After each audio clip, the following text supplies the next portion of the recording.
பலரையும் மெய்சிலிருக்க வைத்த இலங்கை தமிழ் இளைஞரின் திறமை. ரணிலின் திடீர் முடிவால் குழப்பத்தில் அமைச்சர்கள். இலங்கையில் வெற்றிகரமாக நடந்த அரிய சத்திர சிகிச்சை. வெளிநாட்டு இசைக்கலைஞரை அச்சுறுத்திய இலங்கை நிகழ்ச்சி ஏற்பாட்டாளர்கள்.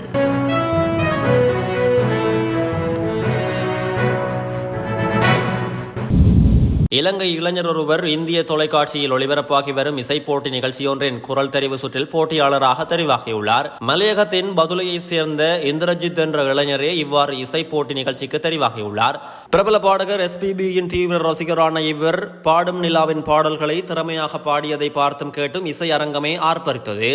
இந்திரஜித் குறித்த போட்டியில் பங்கு பெற்றி சிறப்பாக பாடல்களை பாடியதோடு நடுவர்களின் பாராட்டுகளையும் பெற்றுள்ளார். முன்னதாக மலையகத்திலிருந்து இந்தியாவுக்கு சென்று குறித்த தென்னிந்திய இசை நிகழ்ச்சியின் மூலம் புகழ்பெற்ற அசானியை அடுத்து தாய் மண்ணுக்கு பெருமை சேர்ப்பதற்காக இசை மேடை ஏறியிருக்கும் இந்திரஜித்தின் இந்த இசை முயற்சி பலரால் பேசப்படுகிறது. மேலும் இலங்கையின் யாழ்ப்பாணத்தை சேர்ந்த கில்மிசா தென்னிந்திய இசை நிகழ்ச்சியில் பங்கு பெற்றி வெற்றி பெற்றமை குறிப்பிடத்தக்கது. எதிர்வரும் ஜனாதிபதி தேர்தலில் தான் போட்டியிட உள்ளதாகவும் எனினும் ஜூன் மாத இறுதியில் இறுதி தீர்மானத்தை அறிவிப்பதாகவும் ஜனாதிபதி ரணில் விக்ரமசிங்க தெரிவித்துள்ளார். ஸ்ரீலங்கா பொதுஜன பெரமுனவின் ஸ்தாபகர் பசில் ராஜபக்சவுடனான விசேட சந்திப்பில் இவர் இதனை தெரிவித்துள்ளார். ஆனால் இதற்கு முன்னதாக முடிவை மே மாத நடுப்பகுதியில் தெரிவிக்க ஜனாதிபதி திட்டமிடப்பட்ட போதிலும் அதனை பிற்போட உள்ளார் என தெரிய வந்துள்ளது. ஜனாதிபதி ரணில் விக்ரமசிங்கவுக்கும் பசில் ராஜபக்சவுக்கும் இடையில் கடந்த செவ்வாய்க்கிழமை மாலை விசேட சந்திப்பு ஒன்று இடம்பெற்றுள்ளது. அவர் அந்த சந்திப்பின் பின்னர் பிரதமர் தலைமையிலான அரசாங்கத்தின் சிரேஷ்ட அமைச்சர்களின் சந்திப்பும் ஜனாதிபதி மற்றும் பசில் ராஜபக்சவுடன் இடம்பெற்றது. ஜனாதிபதி வேட்புமனு தொடர்பில் ரணில் விக்ரமசிங்கவின் தீர்மானம் அறிவிக்கப்பட்ட பின்னர் அறிவிக்கப்படும் என இந்த கூட்டங்களில் தெரிவிக்கப்பட்டது. இங்கு ஜனாதிபதி தேர்தலில் போட்டியிட உள்ளதாக ஜனாதிபதி அறிவித்துள்ளார். பிரதமர் தினேஷ் குணவர்த்தன, பிரசன்ன ரணதுங்க, மஹிந்த அமரவீர, நிமல் ஸ்ரீபால, ஹரின் பெர்னாண்டோ, காஞ்சன விஜயசேகர, அனுரயாப்ப உள்ளிட்ட சிரேஷ்ட அமைச்சர்கள் குழு ரணில் பசில் சந்திப்பின் பின்னர் நடைபெற்ற இரண்டாவது சந்திப்பில் தலைவர்கள் இருவரையும் சந்தித்துள்ளது.